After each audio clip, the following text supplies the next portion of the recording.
well. Topanga, we're looking at Topanga Oaks. Sylvia Park's up there, so we're going around the edge. We still got a lot of work to do in this area right here as far as constructing direct control line. Going direct means we're going right along that fire's edge, securing the edge, mopping it up, getting deeper as we go along that to secure it. Coming up the side, we had a little bit of activity here a couple days ago, what we are calling Division Zulu, as we come back up to Dirt Mulholland. It is good. We got retardant painted thick along that edge, nice big line constructed with the hand crews that did a lot of work. So they're just finding, those isolated heat sources to make sure we have very low probability of any escape of this fire. Coming around the top, the Dirt Mulholland. Coming around to the corner and coming back down into Mandeville Canyon, same story. Resources are still scouring that edge that's to secure it and getting behind those structures in Mandeville Canyon, make sure there's nothing that can roll out or do any damage that we don't want done to any structures. And they're working really hard to get as depth as they can in there.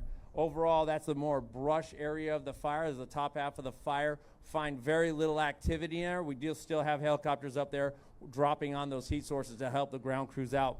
Now coming down into the Riviera area, Westridge, Riviera, bordering Santa Monica and the Pacific Palisades, all along the bottom half of the fire that we see here, going into Topanga Canyon, Temescal Canyon, Las Flores area, and also coming back over to Malibu, same story. Resources are lined up and going all along the PCH, interior to all the structures, up the different roads, all around those structures. They're really concentrating on the structures that are still standing, getting ready any heat sources around it, anything that can cause any damage or get inside those structures and have any unwanted damage that we're thinking about. And then coming around, finishing up back to where you see the black line. That's where the fire butted up against the Franklin fire here on the far left of the map.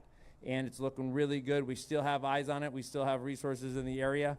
We also have resources in the structure groups, which means they're around the structures, building plans. We always plan to keep the fire as small as possible, but we always prepare for something different, especially with the winds coming on. We could have change of the environment for us, so we're preparing to respond to anything new. We have resources identified that could respond quickly and keep new starts small. Thank you. Next up, our incident meteorologist. All right, good afternoon, everybody. Rich Thompson, incident meteorologist with the National Weather Service assigned to the Palisades incident. Last week when this fire ignited, the area was experiencing one of the strongest Santa Ana wind events we've had in recent memory. And those historic Santa Ana winds brought extremely critical fire weather conditions to this area, allowing the fire those first couple of days to grow rapidly and explosively. Since those first couple of days, the fire has still been under the influence of Santa Ana winds, and that influence is going to continue for the next couple of days. In fact, from today through Wednesday, we're expecting moderate to locally strong Santa Ana winds across the fire. And with that, it's going to bring continued critical fire weather conditions to the area. Along with the critically dry brush, because we haven't had any rain here since last April, it's going to bring those critical fire weather conditions to the area, and therefore we have red flag warning that's in effect. That red flag warning is still in effect until 6 p.m. Wednesday evening. So we have expectations of those moderate to strong Santa Ana winds, critical fire weather conditions. That red flag warning is in effect until 6 p.m. Wednesday. Fortunately, by Thursday and continuing into the weekend, things are going to moderate quite dramatically, and we get back to actually kind of nice oceanic sea breezes, cooler temperatures, higher humidities. Hopefully we'll get at least a couple days of respite from these Santa Ana winds. But again, the big thing is red flag warning is still in effect for this area until 6 p.m. Wednesday.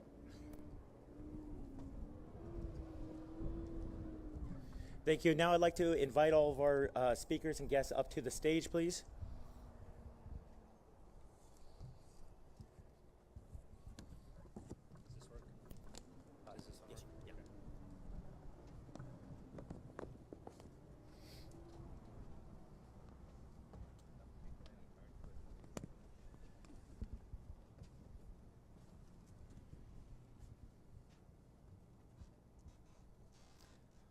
Good afternoon, everybody. My name is Joe Everett. I'm the Assistant Chief for Operations West Bureau from the Los Angeles City Fire Department, covering the area of the impacted zone. It troubles me to see these things happen to my neighbors. This is an area that I live, work, and play. All that being said, I have to put my emotions behind me because it's time for me to roll up my sleeves along with this incredible team I have behind me to really help with those business continuity and resiliency plans and try to get this this place back up on their feet at the best of our abilities. I proudly stand with a number of partners in the area, but primarily my fire partners, Los Angeles County, who we share the border with, of course myself, Los Angeles City, and then we have our force multiplier, CAL FIRE incident management team to help us, along with a number of law enforcement partners. We have a good team to help you the best of our abilities. Within the city of Los Angeles, we're still actively working in there. We do have some active structure fires left over from the original impact, and we're also bracing for some severe weather that you just heard from our weather specialist. So I just want to tell the city Angelinos that we are not out of this yet. We have a significant storm coming tonight, so listen to all the warnings that you've heard, and please, believe me when I tell you that we're in this together. But I really want you to be safe until we get out of this next storm, and then we can take the next step. CAL FIRE Incident Management Team 2 Incident Commander. Good afternoon. I'm Jim Hudson with CAL FIRE Incident Management Team 2 and Unified Incident Commander for the Palisades incident. Over the last 36 hours, we have seen very little fire growth on this incident, which is a positive. However, it's important to remember, as was just stated, we are still under a red flag event, and we will continue to surge resources to the priorities around this fire. The priorities right now are extinguishing any flare-ups around structures, responding to any hotspots on the interior around structures, and primarily building line for community protection. Those have been our priorities the last throughout this incident, but we've been able to achieve those priorities. We have a large number of resources. We're over 5,000 people at this incident right now, spread across the entirety of this incident and the fire line as well as interior. We are also continuing to build contingency line. I mentioned yesterday that some of the flare-ups that we saw over the last 48 to 72 hours, they did remain within the contingency line. We're actively building contingency line to the north, south, east, and west around this fire. We're focusing around communities like Fernwood, and with the westerly flow that we're starting to, the offshore flow we're starting to see, we're prepared for that. I know we've had a lot of questions about containment. Not a lot of smoke in the air today. Part of the reason that the winds are keeping the smoke down. And but also with the containment, when we call something contained or identify it as such, we want to have complete confidence that the fire will not cross that line. So we anticipate through Wednesday night this fire is going to be heavily wind tested. We do anticipate an increase in containment, and we'll report that as such as the time allows or the situation dictates. So thank you. LA Fire Department Chief. Well, good afternoon, everyone. I'd like to start with just giving you a quick brief. This morning, Mayor Bass and I conducted an aerial survey of this specific fire of Palisades. While we witnessed significant loss, we also saw many, many successes in the efforts to save lives and protect property. Containing the fires absolutely remains the top priority. When the time comes for recovery, we are committed to a unified effort across the agencies to support the affected communities. The Palisades fire is still active, as we can see, and our mission continues. As I said this morning, I've staffed all available LAFD resources ahead of this wind event, and it's already underway. There are pre-positioned engines, strike teams, task forces across the city to make sure that we have the ability to rapidly respond. In addition, I've directed the Fire Prevention Bureau within the city to augment as fire patrols in the very high fire hazard severity zone. I tell you, as I take a step back, I'm so very grateful as I look around and I see all of our firefighters and first responders from all over California and our neighboring states. You think about that from the western region to Canada to even Mexico. We know absolutely we cannot fight this alone, and we're so very appreciative of our partners. Just a brief on the Palisades fire. You've heard a couple of the numbers, but the LAFD remains committed to this fire, and we have a significant number of engines that are assigned. The fire is 23,713 acres with 14% containment, 5,123 personnel that are assigned. As you can see, the firefighters are up and down. They are completely and diligently working through the night to increase the containment and prevent further spread. As this wind event that we just heard about continues, we urge the public to stay diligent, to stay ready, as the danger has absolutely not passed. Please adhere to any evacuation warning and orders immediately, and prioritize your safety. Thank you, everyone. LA County Sheriff Commander. Good afternoon, everyone. My name is Commander Christine Coles. I'm with the Los Angeles County Sheriff's Department. I'm serving as the Unified Incident Commander from the Sheriff's Department Incident Management Team for the Palisades Fire Response. I'd like to provide you just a few updates on the status of our operation. We currently have over 100 Sheriff Department personnel assisting with our operations, along with National Guard personnel. Currently, no new evacuations are being performed. We've made 5 arrests related to the Palisades fire, involving charges such as unauthorized entry into an emergency area and additional charges for weapons and narcotics possession. A curfew has been established for all mandatory evacuation zones affected by the Palisades fire and will be in effect from 6 p.m. to 6 a.m. and until further notice. This curfew is strictly enforced to enhance public safety, protect property, and deter looting. We urge all individuals to comply with the curfew and avoid the affected areas unless you are authorized personnel. We regret to confirm that 5 deaths as of this afternoon have occurred within the LASD jurisdiction due to the Palisades fire.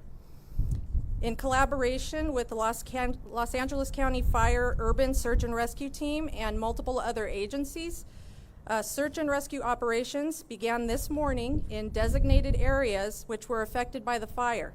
These searches are part of a phased approach and will occur during daylight hours.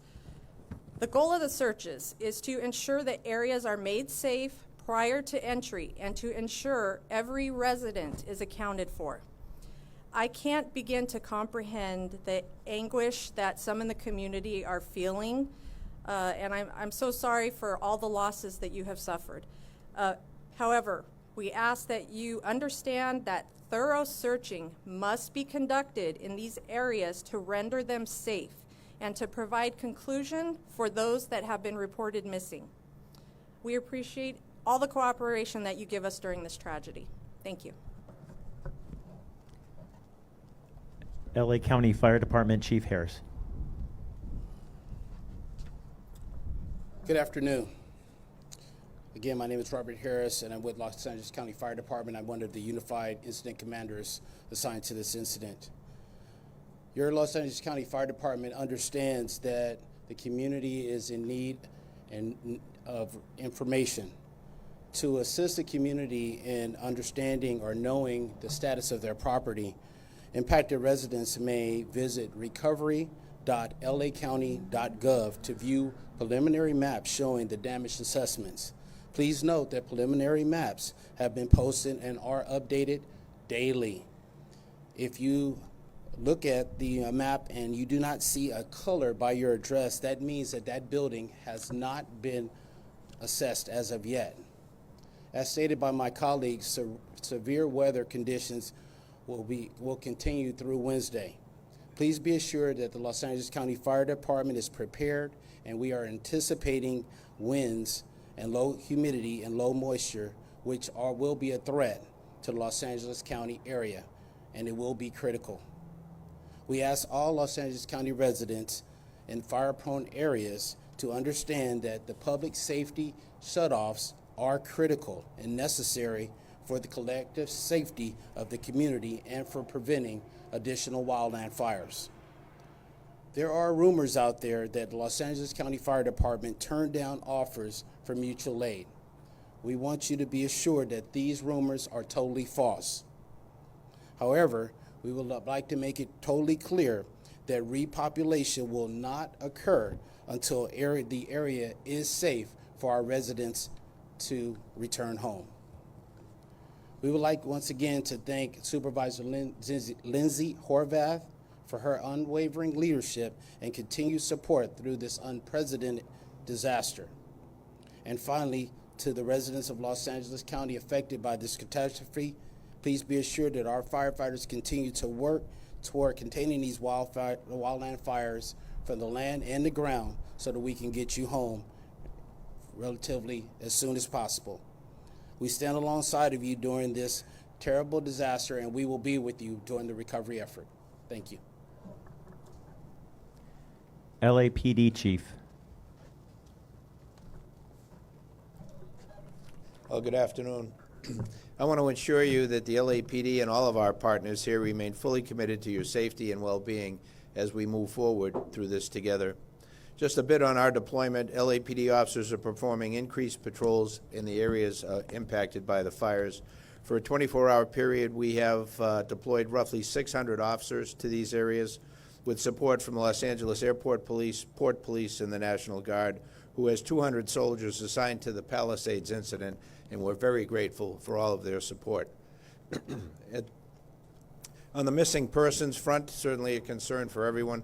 At this time, we have 26 people reported missing. 17 of those have been found safe. Of the 9 remaining, 2 have most likely been found deceased, but we have yet to be able to positively identify those individuals. 1 has likely been found safe at a shelter, but refused contact with the police, and 6 remain unaccounted for. Anybody who may have information on any of those 6, if you would, please let us know. In total, 3 fatalities were fire-related. 1 fatality died at a hospital, but had not been previously reported missing. On the arrest front, we've made a total of 14 arrests.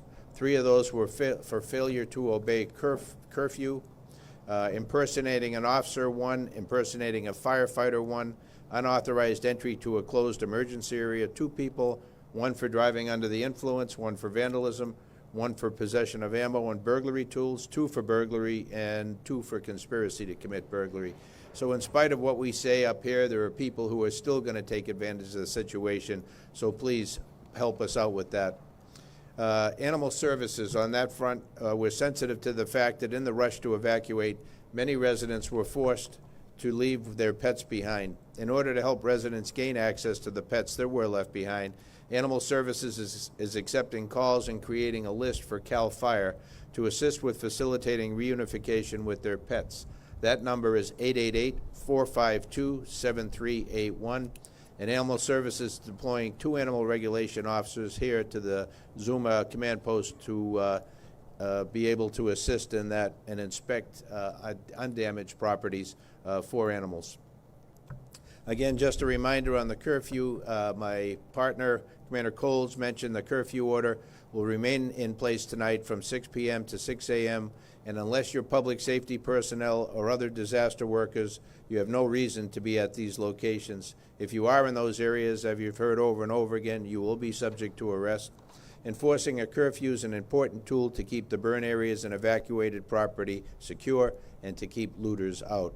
This effort also helps to protect public safety personnel who are operating in darkness in very difficult circumstances.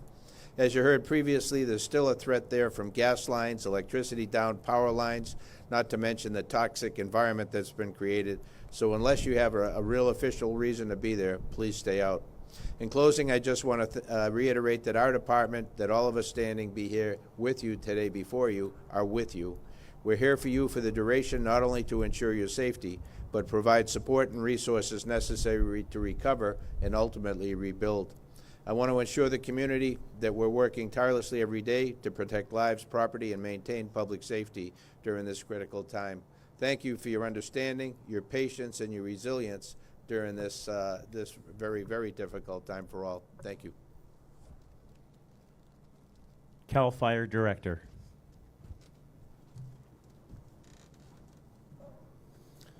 Good afternoon.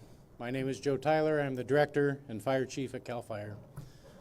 Again, as I said yesterday, my heartfelt thoughts and prayers are with the community and our citizens who are affected by this devastation. And I have the utmost appreciation for our firefighters and our first responders, our law enforcement and military organizations who have come together to support the community. Over 15,000 responders are across Southern California right now, brought in from all over the state of California, the Western, Midwest, and Central United States, as well as our international partners from places like Canada and Mexico. It takes coming together with our local, state, federal, nonprofit, tribal, and international partners to make this all possible. And as we continue to mitigate the hazards that are occurring here at Palisades and mitigating the hazards that are occurring at the Eaton Fire, while we're continuing to do damage assessment with multiple damage assessment teams, being able to publish that information as you heard earlier, we recognize that these conditions will change and being able to look ahead. So the other portion of CAL FIRE is our natural resource protection responsibilities. And working together with the Department of Conservation's California Geological Survey and CAL FIRE with our foresters and hydrologists are working together to look at the burned soil severity, looking at the risk factors, and providing a plan that will be supported with our local and county leaders on how we are going to continue to recover and mitigate the next steps of this community. We continue to pre-position resources for this event that we've heard about going through Wednesday night. Throughout the Los Angeles County, greater Los Angeles area, San Bernardino, Riverside, Orange County, San Diego, there are pre-positioned resources across the area.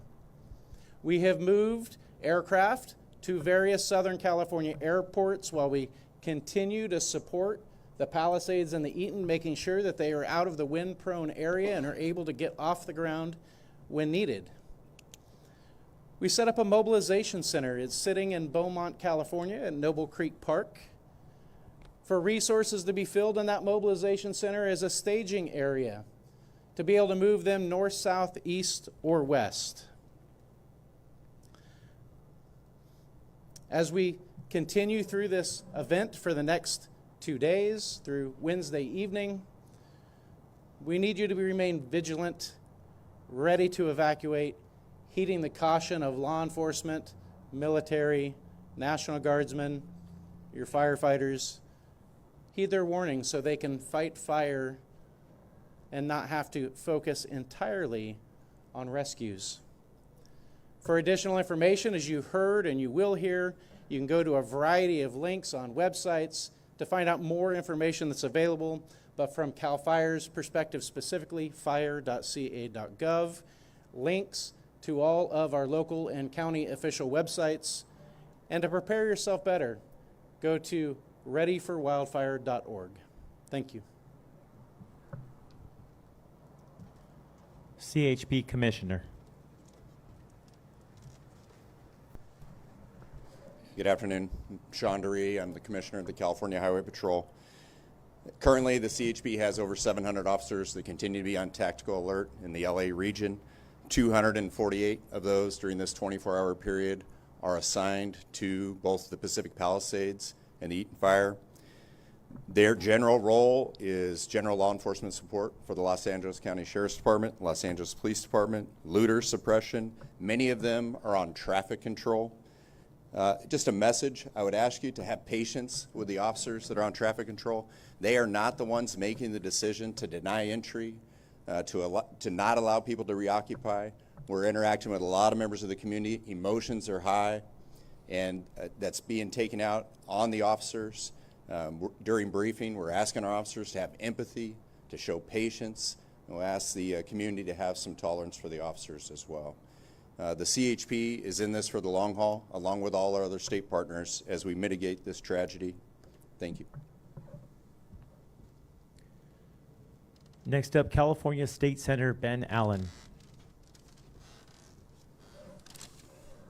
Well, Good afternoon, everyone. Ben Allen, representing the wonderful communities of Malibu, Palisades, Hollywood, that have been so impacted by this terrible fire. I just want to thank the incredible first responders who've come from all over the state, indeed all over the West and several of our neighbor countries, heeding the call and are working so hard. And it's because of them that we've made so much progress on defeating this fire. We've been able to roll back evacuation orders in Santa Monica and make incredible progress in Mandeville Canyon and up on the northern portions of the fire. And that's very much due to the selfless and tireless work that they've been engaged in. I've taken several trips into the fire zone. It's devastating. I understand why people are concerned about letting folks back in, given the amount of wires on the ground, asbestos risk, water, gas, a lot of utility work currently underway in the area where they're shutting off all the potential risks.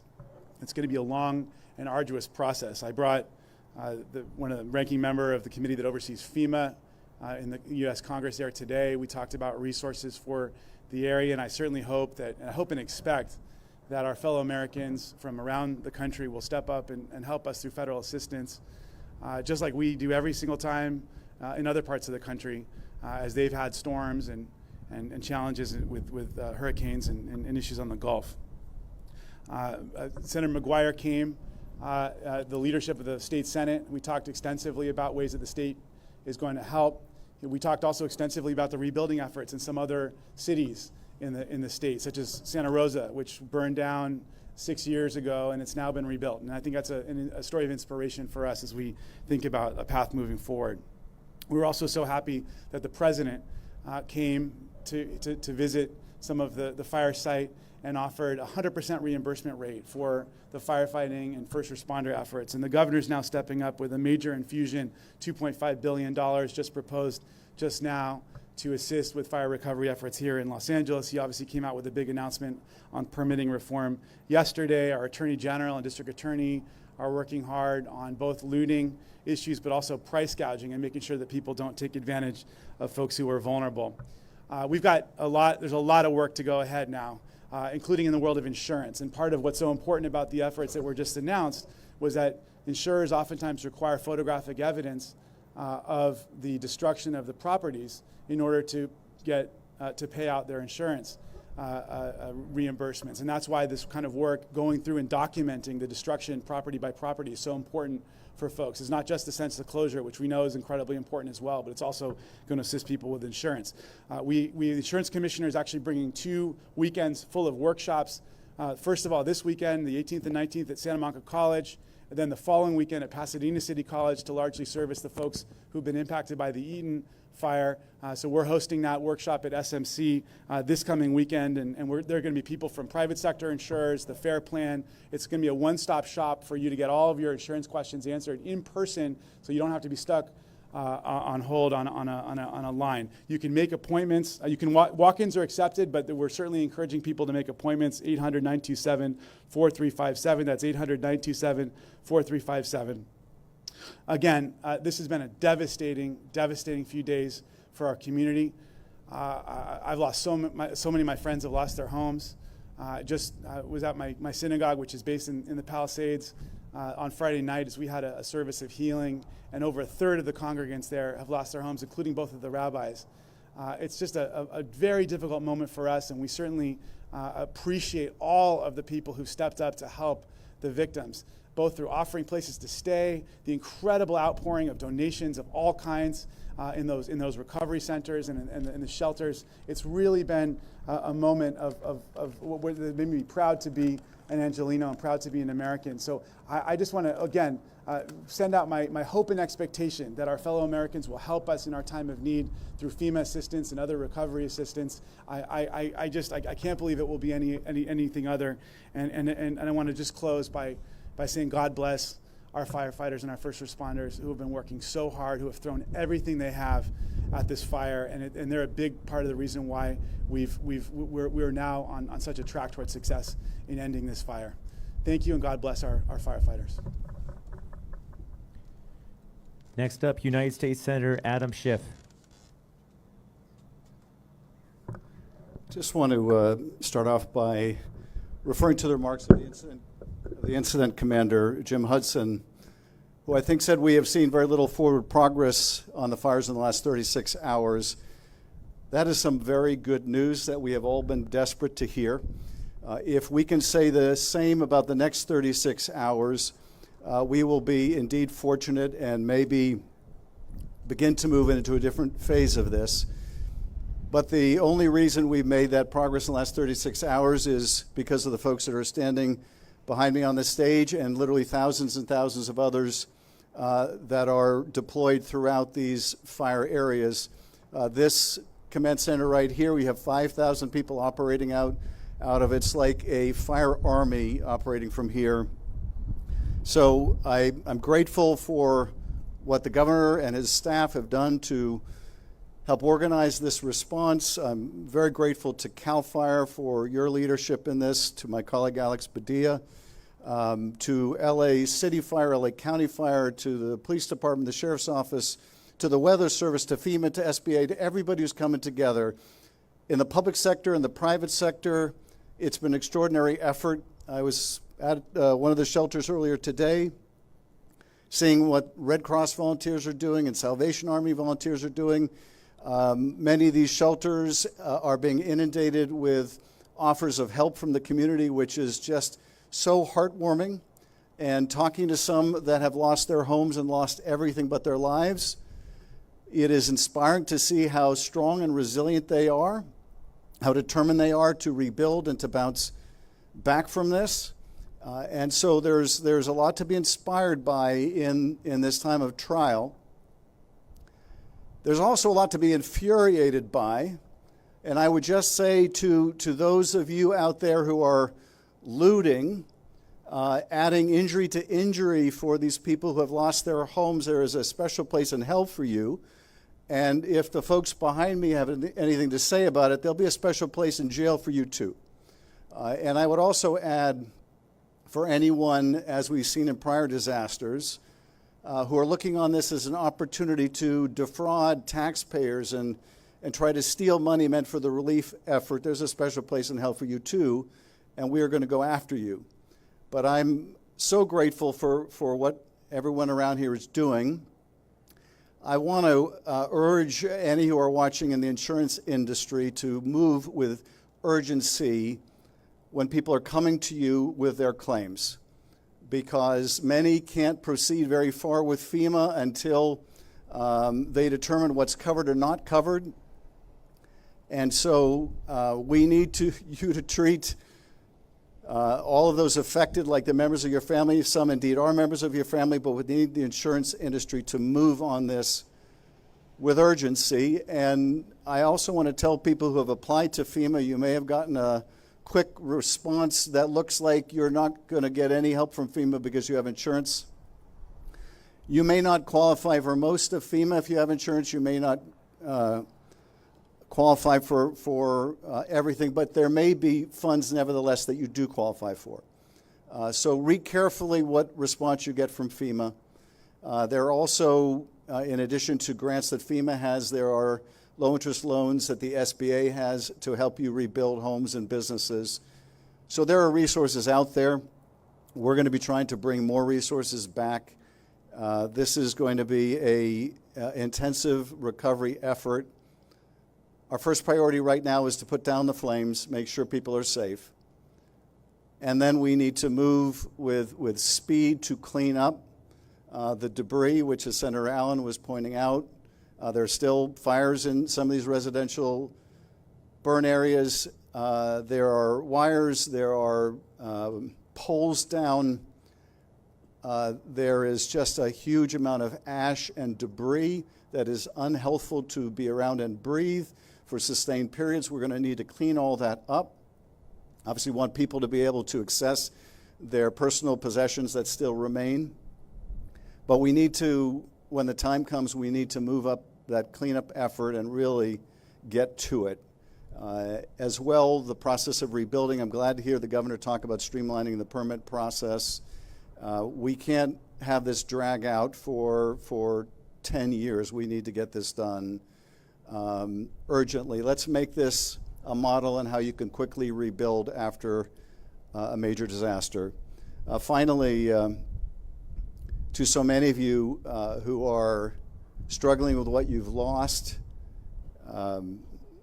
The whole state, the whole country is thinking of you, is sending their prayers to you, wants to be helpful to you.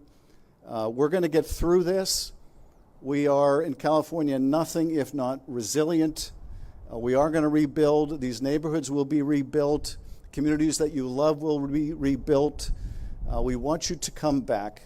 Neighbor wants to see neighbor again. So we're going to be working on this. We can't lose sight of this. We have a tendency in this country to focus on a disaster while it's happening and in the immediate after and then move on to something else. And we need to remain focused because this is going to require a sustained effort. Once again, thank you, and I think they're going to open up to questions.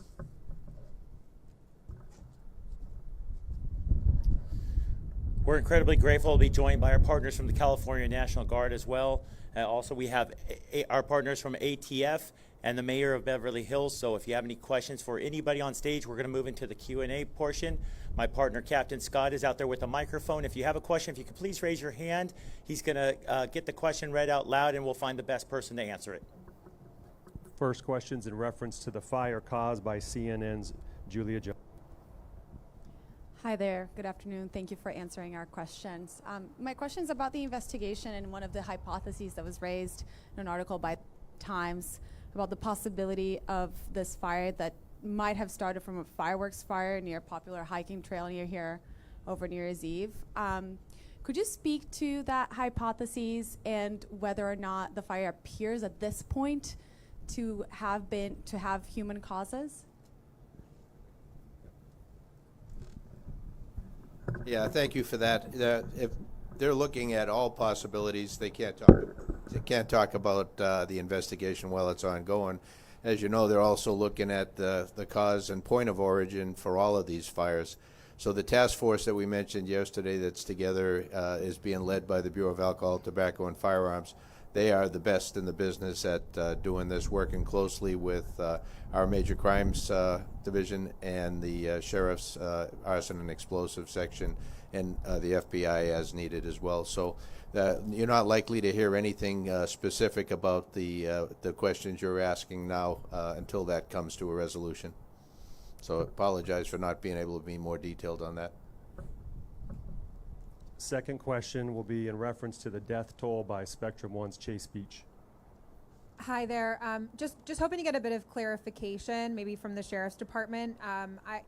From my count, it sounds like it's 29 now is the death toll. And also, if you are able to share, it sounded like you said 5 more from the Palisades fire. If you know the rough location of that would be helpful. Thank you. So the amount of deaths that I reported, which was 5, responsibility. So some of the numbers that are being reported are a combination of the Eaton fire and the Palisades fire, and some numbers that you're seeing out there are a combination of the Sheriff's Department and LAPD areas. So only within the Sheriff's Department area of responsibility, we have had 5 deaths. The next question is in reference to the spread of the fire, particularly Friday and Saturday by Los Angeles Times. Grace Tuhey. I was hoping to get some more details about how you guys were able to successfully contain the fire when it was threatening West Los Angeles as well as the Encino and Tarzana area. How are we able to get that under control, and are you expecting those same areas to be a concern if the winds or when the winds do pick up? As far as the area is concerned, right now the wind is favorable for Tarzana and actually the entire 101 corridor. So with the offshore flow, they are actually burning back towards the coast. It was a very aggressive firefight. I can say that multitude of different strategies and tactics used, primarily tactics. We did have a successful day with our aviation assets that day due to the wind, and they were working very hard and building line with retardant and using the rotor wing or the helicopters to drop water. And that was primarily a direct attack incident. Crews were working right along the fire line, and it was a lot of hard work and a lot of effort that was put into that day to summarize that. Crews were engaged across the whole perimeter there.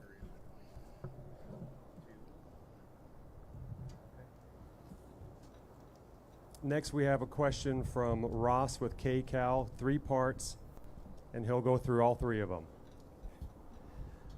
Thank you, Chief Crowley. If I may ask you a question from CBS News and KCAL News. First and foremost, our analysis from the numbers that CAL FIRE has given us show of the 5,000 people fighting in this fire, 85% of them are from Southern California, our local heroes, men and women. How are they holding up? That's the first question.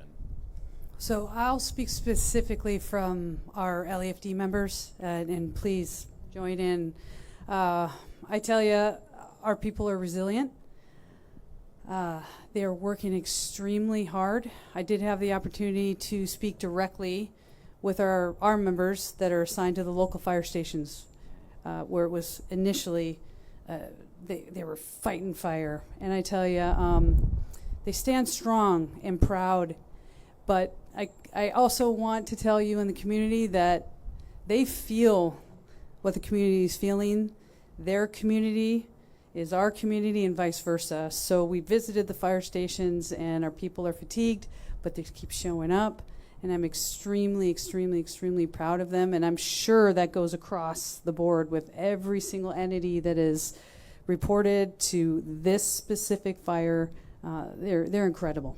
As we go into this period now, the wind gusts perhaps as high as 70 miles an hour beginning late tonight and through Wednesday, how have you changed the firefight tactics, and what do you have to say to residents in this area about, is the fire possibly going to whip back up out of control? We're only at 14% containment right now after nearly a week. Right, so I'll speak really high level, and then we can bring in the operational experts in that regard. But when it comes to just the lean forward posture, this is still an active incident, very active incident. We have 5,000 people, individuals who are assigned just to this incident. Mind you, let's talk about all the other incidents that have already occurred, and we still have to build recovery from that side.